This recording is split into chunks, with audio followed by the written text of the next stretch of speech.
donc il faudrait que je trie un petit peu mes livres. Parce qu'au fur et à mesure d'en acheter, vu que le bureau il est encore en construction, c'est un peu le bazar, là ça ressemble plus à rien et ça me déplaît fortement. Alors j'ai une étagère en fait que j'utilisais dans ma salle de bain dans mon ancien logement et je pense que je vais la mettre dans un coin pour pouvoir mettre des livres dessus pour éviter qu'ils traînent par terre parce que je vais vous montrer un peu à quoi ça ressemble. C'est pas joli hein. Donc voilà, donc là j'ai ma bibliothèque. Bon, faut encore que je remette des livres parce que je les ai enlevés, mais j'ai ma bibliothèque qui est plutôt ok, mais alors au pied j'ai plein de livres et encore je vous ai pas montré. Voilà. Bah en fait j'ai fait un mur de livres et j'entrepose des choses dessus. Enfin bref. Donc voilà. Donc on va essayer un petit peu d'arranger ça. Bon bah première étape, je vais essayer déjà de tout dégager. Ce qui est déjà pas une mince affaire.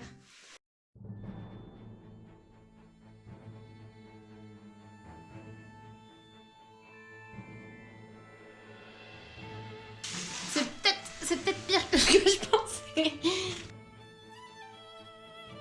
Je vais chercher mon étagère. Bon, en vrai, elle va plutôt bien là, je pense. Mais bon, faut que j'arrive à faire en sorte que ça fasse bien. Ah. Ok, je pense que je vais mettre en bas mes livres les plus vieux là, les collections. Comme ça, et je vais essayer de faire en sorte qu'il y en ait le plus possible qui rentrent.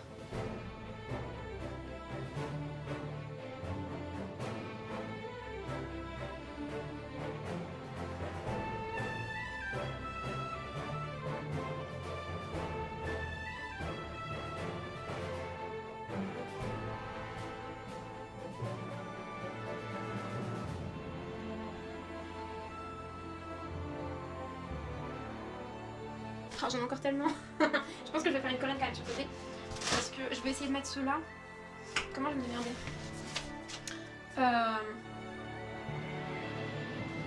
Est-ce que ça rentre? Oh non. Oh non.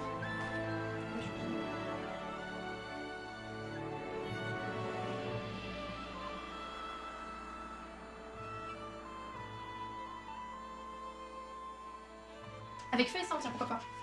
Parce que feu et sang, t'es trop... Oh, oh. Oh, bien. C'est vraiment, là, c'est du... C'est pas forcément j'essaye de faire joli, c'est j'essaye de les mettre. C'est-à-dire que j'ai déjà plus de place, c'est juste de les mettre. Oh, c'est terrible. Et déjà, c'est bien mieux. C'est déjà bien mieux. Ensuite, parce qu'il me reste encore beaucoup trop, se mettre sur le pouce.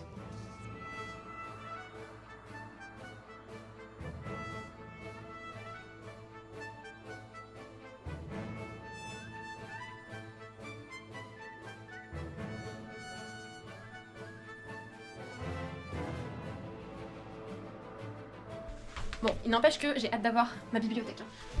Ma bibliothèque, ça devient indispensable quand même. Par exemple, tu peux peut-être aller là. Je rentre pas. Je rentre pas non plus. À l'aide. Ah, toi, tu peux peut-être y rentrer. Par contre, t'es vachement rose. Non, pas rose. Je suis pas très rose. Bon, tu vas rester là. Ok, c'est vraiment mieux déjà. Il me manque par contre de la place pour une fois. Et encore, hein. J'en ai tout en dessous aussi. Ah, tiens, déjà, là. Non. C'est pas petit. Bordel. Je vais les mettre juste au-dessus. Attends, toi déjà, tu peux rentrer. Je vais en mettre un là. C'est vraiment, je cherche la place où je peux. Là, c'est au grand moyen, les grands remèdes. Hein. Ah. J'ai mis mon point d'autre. Ah, ça passe. Yes.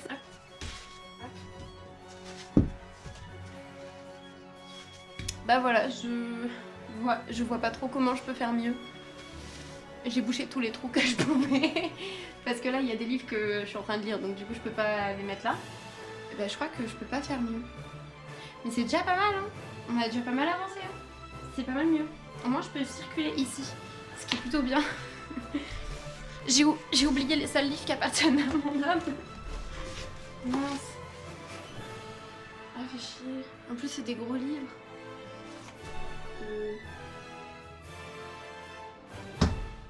Je crois je vais les poser là et puis on verra plus tard.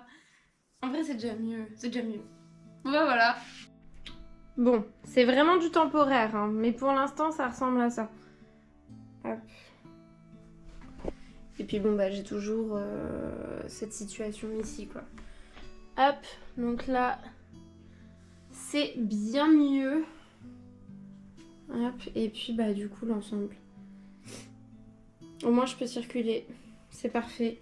Alors je vous fais ce premier vlog.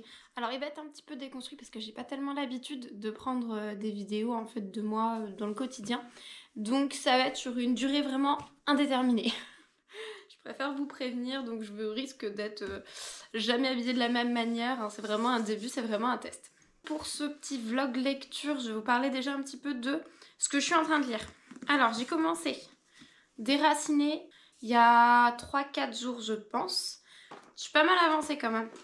Je suis à la page 381 et il y a 500 pages, ouais il y a 500 pages à peu près. Pour l'instant j'aime bien, j'aime beaucoup le système de magie, je trouve qu'il est plutôt bien décrit, c'est très poétique. L'intrigue est vraiment aussi très plaisante, il y a tout ce côté très mystérieux avec le bois. Enfin vraiment pour l'instant c'est une bonne lecture. Par contre très peu de romance, mais moi je ne m'attendais pas forcément à quelque chose de très romantique non plus. Alors pour vous l'expliquer un petit peu, on est dans un univers donc de magie. On suit Agnieszka, alors par contre son prénom, vraiment... Agnieszka. Ouais, Agnieszka. Donc nous suivons Agnieszka qui vit dans le village de Dvernik. Et ce village se situe vraiment à l'orée du bois.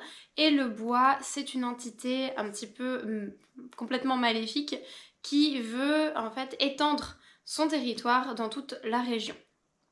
Et nous avons le dragon qui est un magicien qui protège en fait toute la région notamment de son village. Mais en contrepartie, tous les 10 ans, il vient prendre une jeune fille de 17 ans qu'il garde pendant la décennie. Et Agnieszka en fait est dans la génération qui va être choisie. Elle est au moment où il va devoir choisir une jeune femme. Après elle n'est pas très inquiétée parce que pour elle ce sera toujours Kasia en fait. Pour elle c'est Kasia qui va être choisie puisque c'est sa meilleure amie, mais elle est vraiment intrépide, elle est courageuse, elle est belle, elle a toutes les qualités que pourrait rechercher le dragon. Sauf qu'au final, c'est elle qui est choisie. Donc elle ne s'y attend pas, c'est un gros choc pour elle. Et elle est emmenée du coup dans la tour du dragon. Alors quand on dit le dragon, c'est pas un vrai dragon, hein, c'est juste un magicien. Mais voilà, il s'appelle le dragon. Et donc elle ne sait pas trop à quoi s'attendre parce que ils ont pas trop de témoignages. Les jeunes filles qui reviennent après 10 ans n'expliquent pas vraiment ce qui s'est passé avec le dragon. Donc elle ne sait vraiment pas à quoi s'attendre et... voilà, j'ai pas trop envie de vous en dire trop pour ne pas vous spoiler sur ce livre, mais je suis vraiment très satisfaite pour l'instant de cette lecture.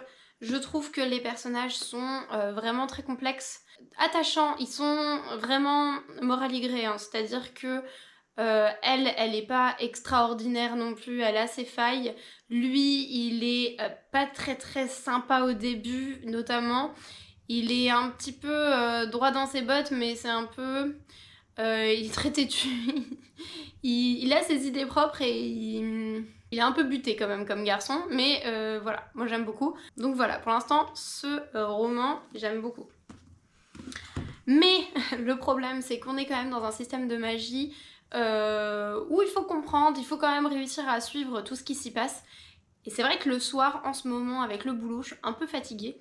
Donc il m'arrive un petit peu de m'endormir, clairement. Je pense que tout lecteur est passé par là.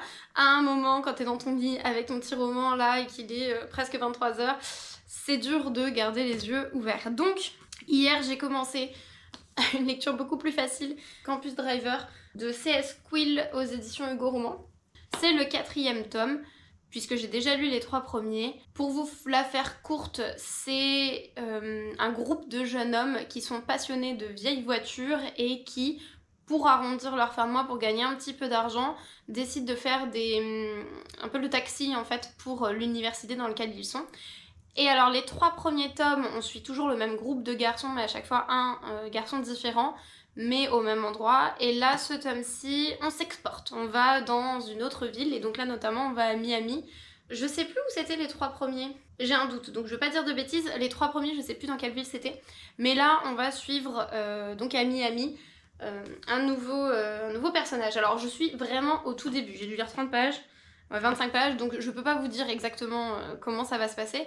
Pour l'instant, bon, ça change pas d'habitude, on est quand même sur un bon coureur de jupons, on se doute que ça va changer au fur et à mesure de l'histoire, mais ça a l'air pas mal. Et par contre, il est vraiment très très long, hein, celui-ci. C'est le plus long, je crois, des 4 premiers tomes. Je vais le lire en fait dès que j'aurai un petit peu de mal à lire Déraciné, mais celui-là je vais le lire assez rapidement je pense. Mais j'aimerais bien, ça va pas être possible je pense, mais j'aurais bien aimé le finir avant de partir au ski.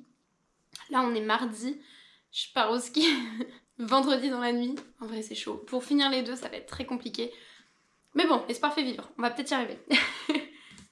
D'ailleurs, Déraciné, j'ai oublié de vous dire, c'est de Naomi Novich aux éditions Pygmalion, hein, désolée. Hop. Et également, vu que je travaille, je fais 1 heure de voiture par jour, donc une demi-heure aller, une demi-heure retour, 5 jours par semaine, donc ça me fait déjà 5 heures de route. Et maintenant j'écoute des livres audio pendant que je conduis. Alors, j'ai déjà lu La femme de ménage qui se lit très bien en livre audio, enfin qui s'écoute très bien pendant que l'on conduit, je trouve que ça va.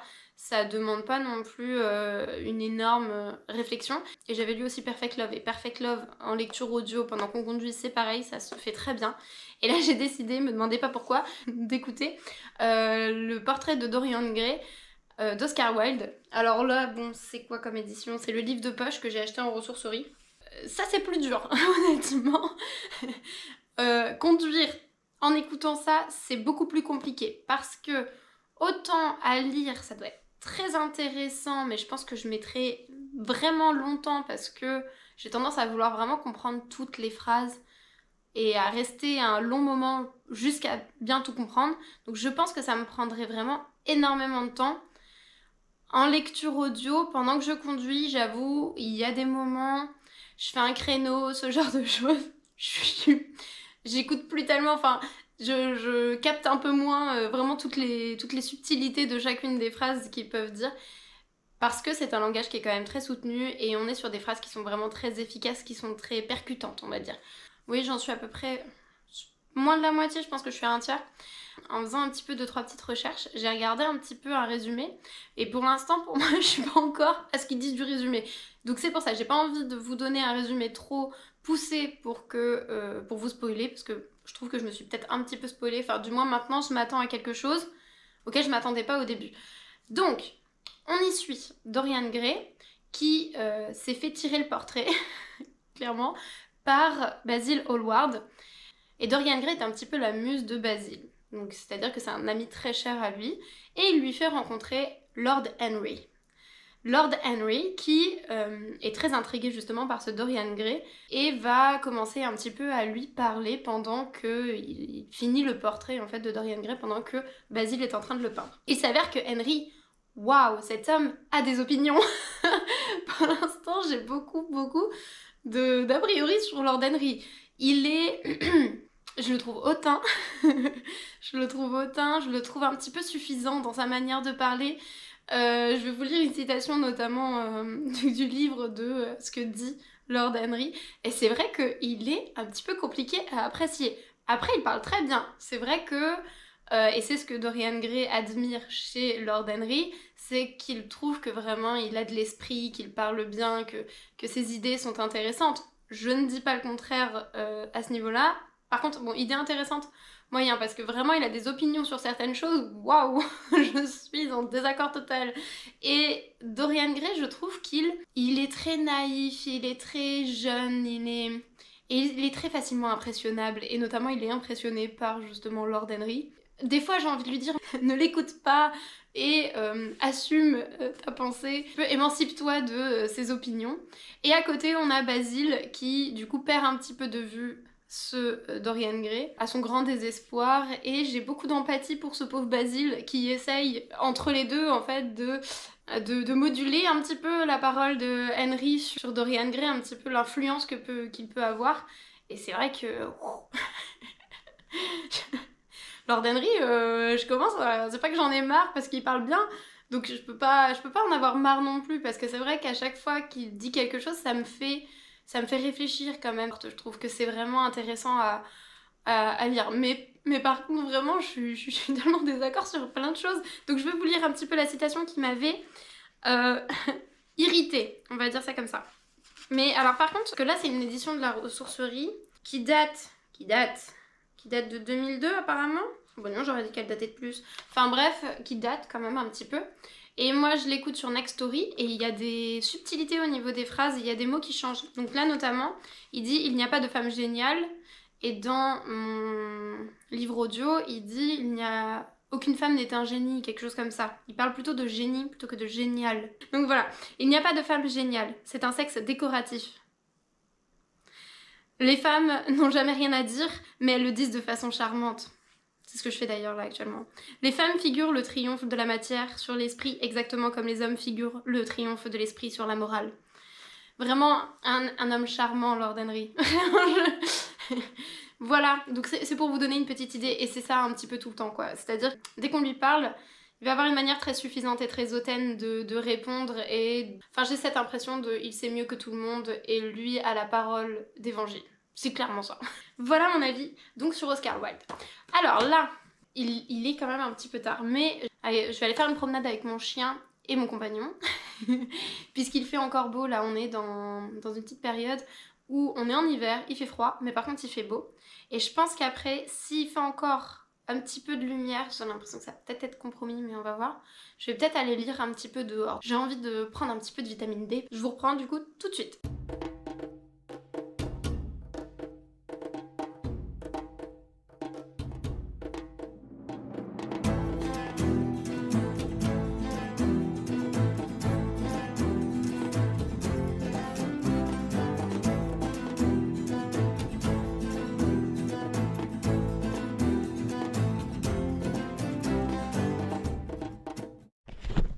Je suis dégoûtée. Là j'ai encore un tout petit brin de soleil. Mais ma terrasse elle est à l'ombre, je peux pas aller lire dehors. Je suis triste. Bah du coup je vais lire à l'intérieur je pense. J'ai pas envie d'aller dans le lit sinon je vais avoir du mal à me relever. Bon allez, je prends un tout petit peu de soleil, des petits rayons. Et alors on va lire.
Je vous retrouve le lendemain avec mon petit thé. Je viens de rentrer du boulot. J'ai donc pu continuer une heure d'écoute de Portrait de Dorian Gray de Oscar Wilde. Attendez. Alors. Ah c'est ça. C'est bien ça. Il s'appelle Harry Henry. C'est un truc que je comprends pas. Quand Harry et Henry. C'est Harry Henry. Bah attends. Il y a un truc qui va pas. Il y a un truc que j'ai pas compris, hein. C'est vraiment le nom de la personne, c'est un peu con quand même. J'ai regardé sur mon téléphone, vite fait. Bah non, c'est Audrey Wotton. Alors pourquoi ils disent Harry? C'est qui Harry dedans? Ah, j'ai l'air con. Ou alors il l'appelle Harry alors qu'il s'appelle Henry. Attends, ça n'a aucun sens. C'est quoi le sens là-dedans? Pourquoi alors il l'appelle Harry? D'accord que... Oh, j'ai pas vu mon illustration de Dorian Gray. C'est à peu près comme ça que je me l'imaginais, ouais. Alors, pour en revenir, désolée, ça c'était une petite aparté, je comprends pas tout, mais... Donc j'ai avancé dans l'histoire, j'ai fait encore 1 heure d'écoute audio, et je confirme qu'il faut pas lire le synopsis si jamais vous ne connaissez pas du tout l'histoire et que vous voulez un petit peu d'éléments de surprise, puisque là, l'élément dont je parle, qui est quand même assez important dans l'histoire, je pense, il est donné, franchement, au bout de 45% de mon écoute. Il fait presque 300 pages. Donc, c'est au bon moins de la 100e page que vous avez cette information. Donc, je vous conseille de ne pas lire le synopsis avant de vous lancer dedans. Également, il y a des trigger warnings, hein, il faut le dire. Donc, comme c'est un classique, je ne suis pas sûre qu'on donne les trigger warnings en règle générale, donc je vais quand même le faire. Ah, bah faut que je décroche. Bon bah, excusez-moi tout de suite. Pardon. Alors, où est-ce que j'en étais? À Dorian Gray. Je sais plus ce que je disais. Je disais trigger warning, c'est ça. Donc je disais trigger warning sur le suicide. D'accord? Il faudrait faire attention à vous si jamais c'est quelque chose qui peut être un petit peu sensible. Ne lisez pas ce livre, hein, moi, c'est ce que je vous conseille. Voilà. Et deuxième petit, alors c'est pas vraiment un trigger warning, mais là c'est plus si jamais vous êtes assez sensible à tout ce qui est cause féministe et que ça vous énerve au plus haut point, si jamais il y a des propos qui sont un petit peu, voilà, par un personnage, hein, c'est pas forcément l'auteur, mais plus des personnages qui ont des propos qui sont vraiment dégradants au niveau des femmes, bah je vous le conseille pas. Si c'est quelque chose qui peut vous faire passer un mauvais moment ou qui peut vous énerver pour le reste de votre journée, je vous conseille pas de lire ce livre non plus. Parce que bon, Lord Henry, il a des opinions.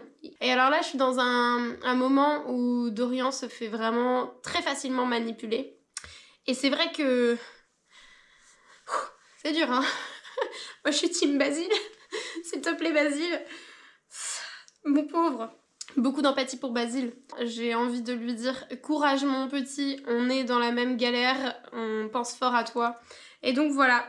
Autrement pour l'instant j'aime bien, c'est très bien écrit. C'est vrai que même si en effet comme je le disais il y a des propos qui peuvent être un petit peu ouais, comment dire, qui peuvent être un petit peu énervants, c'est-à-dire que quand je lis ça je suis là mais quoi?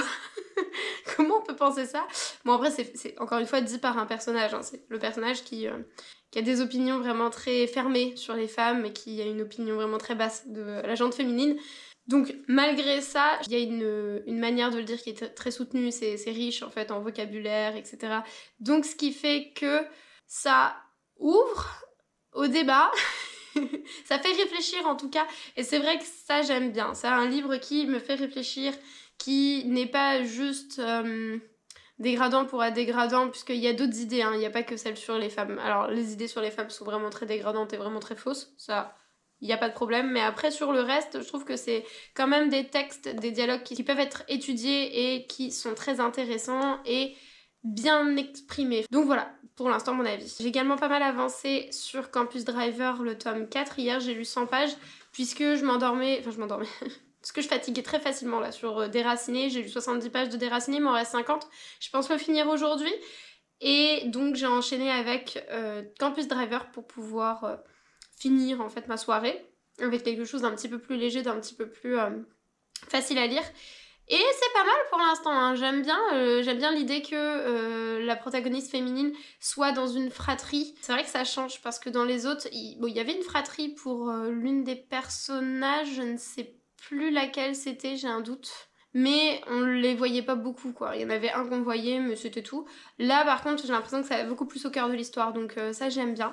Pour l'instant ça prend une bonne tournure et j'ai l'impression qu'on va avoir une histoire un peu plus profonde, on va avoir un développement des personnages qui va être un petit peu plus détaillé, un peu plus complexe que dans les tomes précédents. Dans les tomes précédents on était quand même sur des personnages assez caricaturaux, rigolos, hein, vraiment on était dans de la comédie, là c'est également le cas, mais on a des thèmes qui sont abordés qui sont un petit peu plus sérieux. Et donc je trouve ça pas mal, ça change un petit peu et j'ai bonne foi pour ce tome-là, je pense que celui-là je vais pas mal l'apprécier. Déraciné, là j'en arrive à la fin, alors ça a été un petit peu compliqué de m'arrêter à ce moment-là, mais en même temps j'étais fatiguée, mais je suis en pleine bataille quoi.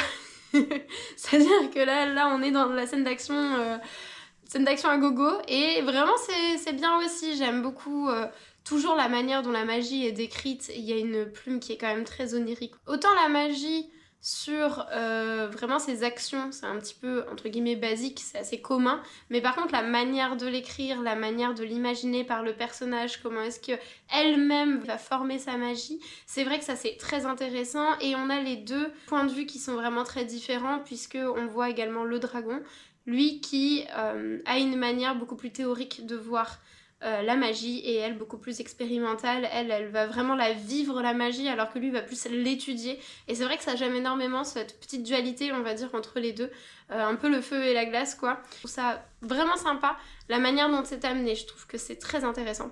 Donc voilà, pour ces lectures là et là il fait très beau dehors et je vais, je pense, aller lire dehors au soleil pour prendre un petit peu de vitamine D vu que j'ai pas pu le faire hier au final. J'ai que cet après-midi pour pouvoir ranger et faire du ménage. Après, bon, la maison est pas dégueulasse non plus, mais elle est grande et on se rend pas compte, mais très facilement on met du temps à tout ranger. Hein. Alors, petit changement de programme. Il faudrait que j'avance aussi sur le mariage, enfin sur ce que je veux faire pour le mariage. Et notamment, je veux faire des boucliers, puisque le mariage il est sur le thème viking, que je vous montre. Ça, c'est ce que j'ai fait la dernière fois. Et il faut que je le reproduise là. Donc je vais utiliser des calques, hein, parce que je vais pas m'embêter. Déjà que j'ai dû le faire une première fois à la main. J'ai pas tellement envie de recommencer.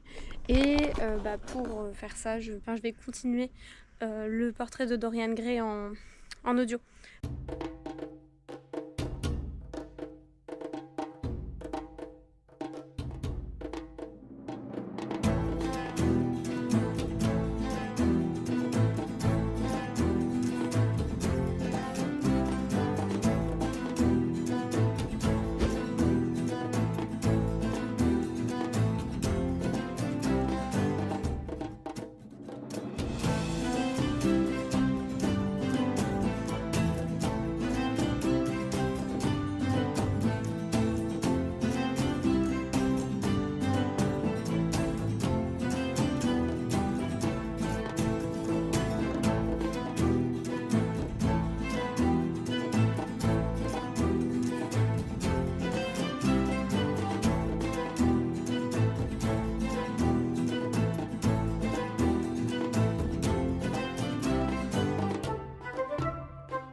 Alors je suis désolée, j'ai mon fichier qui a été endommagé, donc ce que je disais déjà c'est que je revenais après une semaine de vacances où il s'est passé ça. Moi vous risquez pas de me perdre. Ah ouais, non, c'est sûr.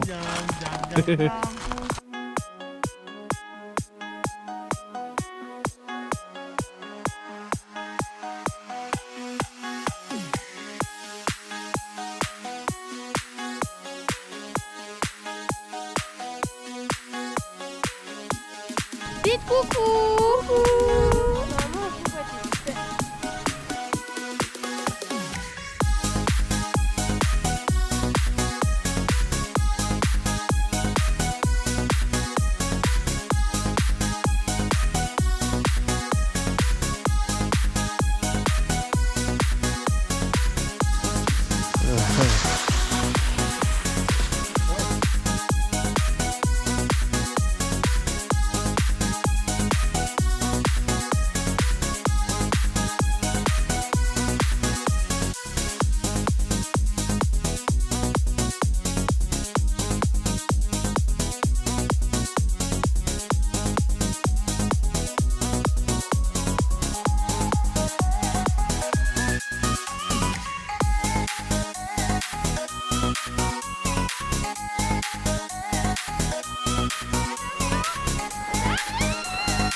la vache.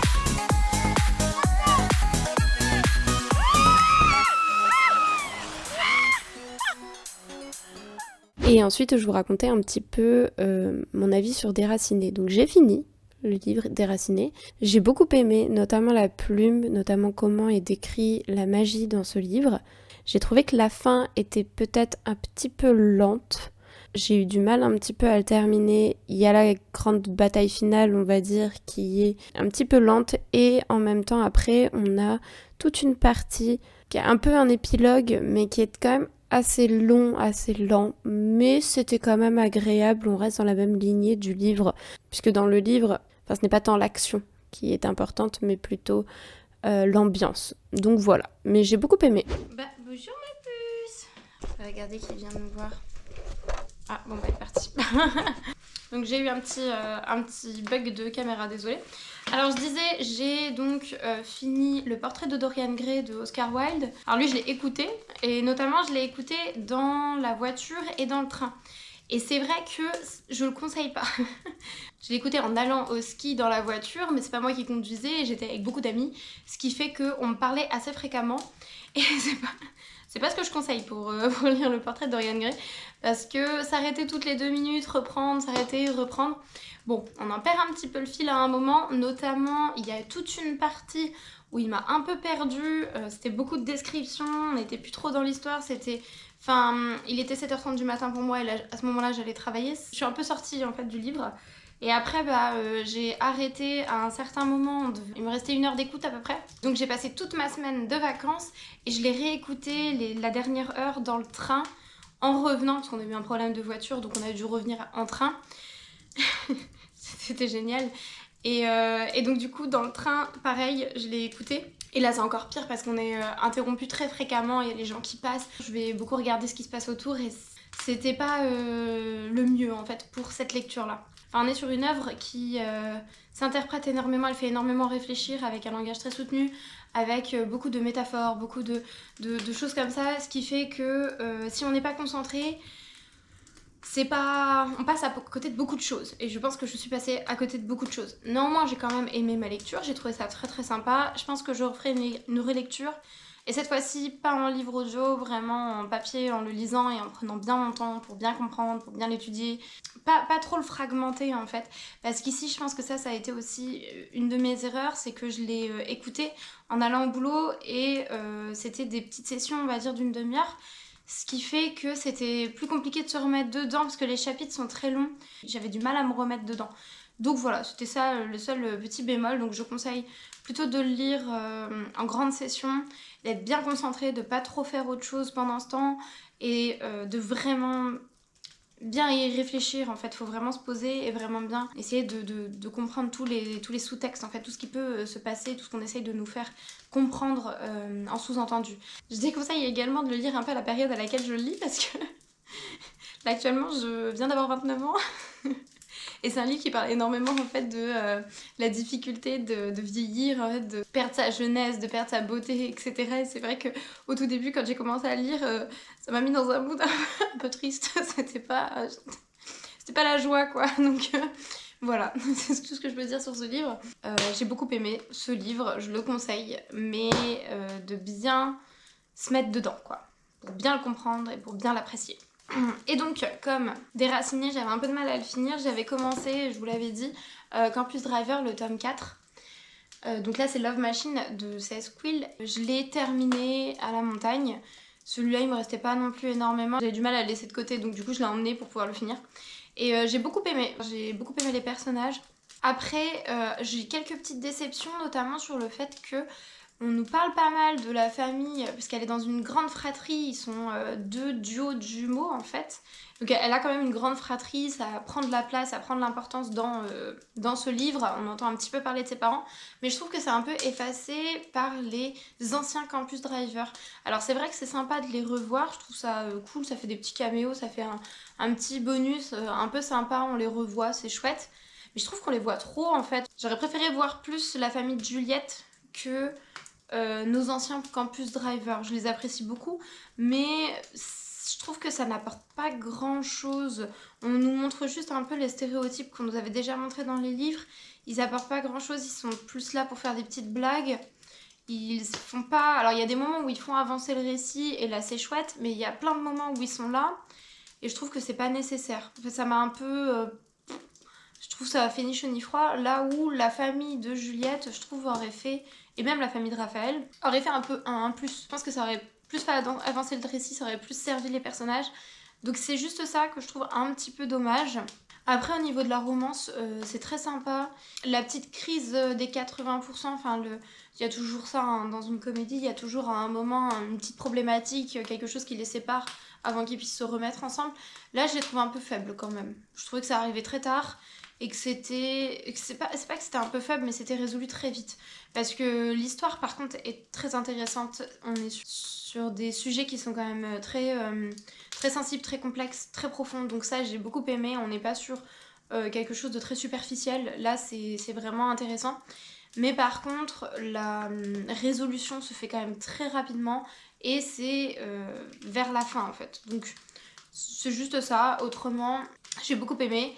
C'est un petit peu explicite, mais je trouve moins que les précédents. Peut-être que c'est dans ma tête, mais il y a moins de se mettre que dans les anciens Campus Driver. Mais bon, c'est toujours à peu près la même chose, hein. Il y a toujours une scène, pas plus. Donc, moi, c'est très bien. C'est bien pour moi. Et donc aussi dans la voiture, bon, je pense pas que je vais en parler énormément là, parce que je pense que je vais clôturer le vlog là-dessus, vu que j'ai fini à peu près les livres que j'avais commencé. Mais j'ai commencé aussi sur la route donc des vacances, Better Than the Movie, parce que c'était sur Nextory, et donc je me suis dit tant qu'à faire, vu que Dorian Gray m'endormait un petit peu et puis j'avais du mal à me concentrer dessus, donc je me suis dit je vais mettre quelque chose d'un petit peu plus léger, un petit peu plus facile à écouter, et donc j'ai mis Better Than the Movie. J'aime beaucoup pour l'instant, je trouve que c'est très sympa. J'ai pas mal lu hein, quand même, hein, parce qu'on a eu franchement 6 ou 7 heures de train, même peut-être plus, donc en vrai ça s'est écouté très facilement. Mais c'est très young adult par contre, hein. Il faut vraiment se dire que c'est pour un public assez jeune. Après moi j'aime bien, ça, de temps en temps ça me fait du bien. Mais voilà, faut poser son cerveau, c'est pas prise de tête, c'est très bien. Il y a beaucoup de références par contre, ça j'aime beaucoup. Notamment à des films assez anciens, donc moi ça me parle. Mais par contre au niveau des problématiques, au niveau du caractère des personnages, c'est pas adulte, pas très mature. Voilà, c'est un bon moment que je passe avec ça. Il doit me rester 2 heures. Il me reste 1h20 sur 9h40. Ah, j'ai quand même bien avancé, hein. Donc il me reste pas grand chose en fait, hein. Mais voilà, j'aime beaucoup cette petite romance, c'est très sympathique. Je vous en parlerai avec plus de détails dans le bilan du mois de février. Donc je vais clôturer ce vlog ici, j'espère qu'il vous aura plu vu que c'est le premier, donc je vais essayer de faire de mon mieux au niveau du montage. Dites-le moi si jamais vous voulez de nouveaux vlogs de ce style. Et voilà, parce que ça s'est étalé quand même sur presque 2 semaines, hein, je dirais. Après, bon, il y a eu toute la semaine des vacances, mais voilà. N'hésitez pas à vous abonner, à laisser un petit commentaire ou un petit pouce pour me dire ce que vous en avez pensé. Et puis, je vous dis à la prochaine pour une prochaine vidéo. Ciao les petits flux.